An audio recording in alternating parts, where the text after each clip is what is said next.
guys, and welcome back to the channel, and happy April Fool's Day. In today's video we're going to be taking a throwback look at the Transformers Revenge of the Fallen Deluxe Class Breakaway. Yet another super awesome character design that sadly just never made it into the movie itself. However, he did have quite a substantial role in the Revenge of the Fallen video game, of which personally I think made for some of the best action sequences that game had as a whole. Some of the in-flight transformations that Breakaway specifically actually performed were so awesome, and I actually really love the character design of this guy, and had he appeared in Revenge of the Fallen, I have no doubt that he would have caused for a terrific live-action movie scene. And there are in fact some rumours that we could potentially, in the next 12 months, be seeing our first almost concept character introduced into the studio series, and those rumours are all heavily pointing into the direction of Breakaway himself, as I guess in some regards he did in fact actually appear, considering he was in the video game itself. But nevertheless, today we're going to be taking a look at his original 2009 Deluxe Class toy, and to be honest with you, this is fantastic. This is a really nicely done deluxe figure. Even here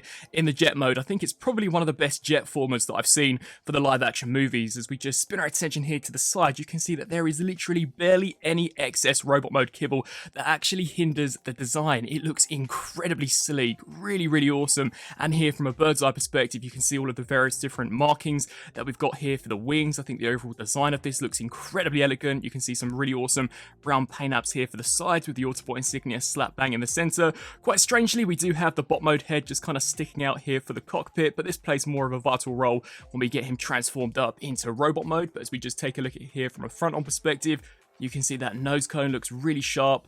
Overall, it's just a fantastic looking design. Even as we spin our attention here to the back, you can see these back fins with that huge metallic silver thruster. Overall, such an impressive looking jet. Now, as we spin our attention to the underside, you'll notice that we do get two wheels here where the knees are, and then we also do get this flip out landing gear, which does in fact actually roll. I thought this was a super nice touch, especially considering just how small of a piece that actually is. Overall, these Revenge of the Fallen figures are by far some of the best built mainline releases that we ever saw for the Michael Bay movies. Now, this figure is in fact actually fairly simplistic to transform, despite him having a rather complex looking robot mode. So we may as well get stuck straight into it. Personally, what I like to do is begin by popping open these wings and just hinging this section all the way up, just like so. We can then come here to this section, and I believe the actual tail of the jet does detach here from the legs. So as we just spin our attention to the underside, we're going to want to pull the feet down, flip out the heel spurs, and of course repeat the same process. We can then take these sections, hinge those out of the way just to kind of make this entire region look slightly more transformed. I thought that was really cool. And then come to this side and of course rinse and repeat. Now, in regards to the upper torso, this is where things can become slightly more complex. You're going to want to detach the arms from the rear of the jet, so just hinge those out. And I believe that this actual nose cone was supposed to hinge all the way up, which would then allow clearance for us to flip out the shoulders to the sides. And then what we can do is take this entire section, and you'll notice how we've got a hook that will in fact actually clasp over this tab. Now, before we do this, this guy does in fact actually have a fully functioning waist joint. It's not intended for transformation, so I think it was specifically designed for the robot mode. However, when we do in fact actually attach this almost spinal column, it will completely fix that into place, which personally I think is rather unfortunate, and it does beg the question as to why they even bothered with that joint in the first place. But regardless, you're going to want to snap that section in. I then believe this comes over the top, fold these wings down, and then lift these ones up, flip our attention here to the front, drop down the nose cone, and then in regards to the cockpit canopy, you are just going to want to flick this section up and shift it back. And with all that being said, here we have the Revenge of the Fallen Deluxe Class Breakaway, fully transformed up into his fantastic and incredibly concept art accurate looking robot mode. I really do think the design team of the 2009 Transformers toys did a terrific job. I mean, come on, they were responsible for creating the amazing Revenge of the Fallen Leader Class Optimus Prime, and I think their deluxe offerings were just as good as some of those leader price point releases. You can see that as far as an actual design is concerned, by far one of the most unique looking Autobots that would have in fact actually graced the screen had he appeared in Transformers 2. It's just such a nicely executed looking figure, and despite the jet mode being completely clean of basically any excess robot mode kibble, I think the bot mode has turned out super accurate to how it did in fact actually appear in that Transformers Revenge of the Fallen video game. As we bring him in here for a closer look, you can see that as far as the head design is concerned, incredibly different when in comparison to any of the other Michael Bay offerings. You can see that it is very simplistic in terms of design, kind of reminds me more of a Disney character when in comparison to a Bayverse character, but you can see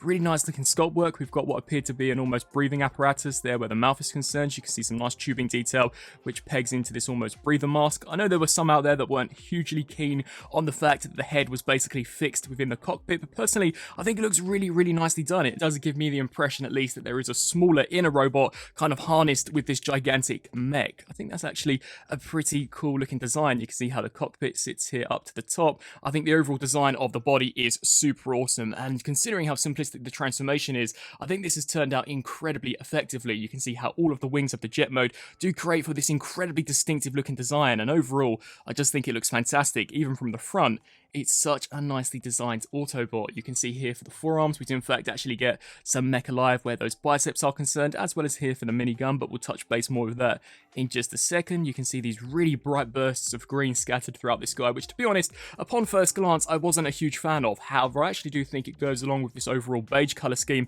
and really does help some of these bot mode components pop. You can see here for the forearms, pretty decent looking sculpt work, especially where the fingers and thumbs are concerned. And here for the legs, I think this design is so cool. The fact that we've got some of these extra pieces of which stick out just to make the design look slightly more complex to match the game and of course concept. And you can see here the foot design also looks really nicely done. Overall, such a fantastic looking entry, and if they are to approach this guy for the studio series, considering how well done this particular 2009 version has turned out, I could only imagine how the likes of maybe a Voyager class version of this character would in fact actually look. Now, in regards to articulation, sadly considering the head is basically fixed within the cockpit, you really don't get any range, and to be fair, it would actually be quite difficult to actually get a grasp of the head. But here for the shoulders, these are on ball joints, so can rotate the full 360, hinge out to the sides, full rotation where the biceps are concerned, as well as a 90-degree bend there at the elbow. As mentioned previously, we would see a waist rotation had this section not tabbed into place. You can see here it does completely fix that in, allowing for a minimal range of motion. So really not entirely sure as to why they decided to do that, but here for the legs, they can kick forwards that far as well as back to that far, out to the side, hinge joint here at the knee, and I believe also a rotation here at the thigh on a mushroom peg. And then finally, incredibly surprisingly, we do in fact actually get some fantastic ankle rocker pivots for this guy for a 2009 Deluxe. This is revolutionary. This is so awesome. Honestly, I was super shocked to see ankle pivot on this Deluxe figure, considering that you do not need it at all for transformation, and we also do get a pivot forwards and backwards here as well. So in all, such a terrific looking Deluxe figure. In all honesty, for those of you who haven't been able to pick this guy up, I highly recommend him. Now, in regards to this Gatling gun, for those of you who have played the game, you know that Breakaway does use this quite a lot during his fight sequences against either Starscream or Payload, and I believe he even goes up against Scrapper at one point. But this does rotate. It is incredibly stiff, but you can see that the minigun itself will in fact actually spin. To be honest, it's slightly easier if you just take the minigun itself here at the front and rotate that around.